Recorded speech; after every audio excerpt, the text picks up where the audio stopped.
Now by this point we had used all of our insurance, the £2,500 that we had Belle insured for, because we never thought anything like this would happen. And we had no insurance left. We'd used it. We'd spent nearly another, I think, £900 at our vets by this point.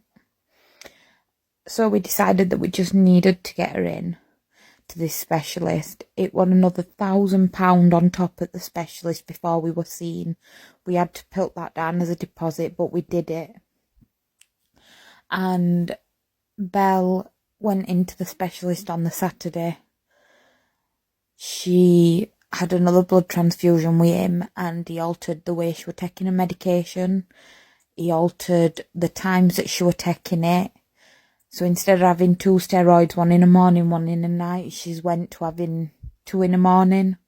And then this liquid that is supposed to turn off her immune system, in the hopes that what they said, they described it as rebooting a computer.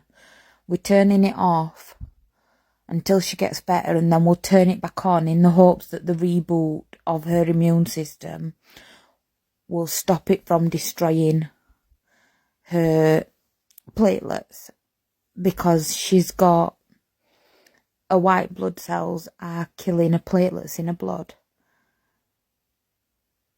So by the Tuesday, they said that Belle could come home, because they knew at this point that money was.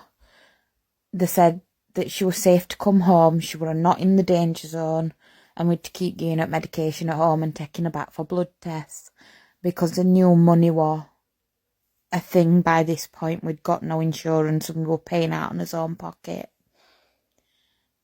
So Belle come home. We were so happy. She was getting lots of love and attention. We gave her a dinner. 2 o'clock in the morning, she started throwing up. And we didn't think note on it first time. We just thought maybe she's eating a bit too much, because steroids were making her hungry. But it progressively just kept getting worse, and it was red and she was throwing up blood. So my mum come home from work and we rushed her straight back through to the specialist. She was admitted. She had no, she didn't have a blood transfusion. They kept her on fluids and kept an eye on her, and she didn't need another blood transfusion, which was so good. Then by the Friday,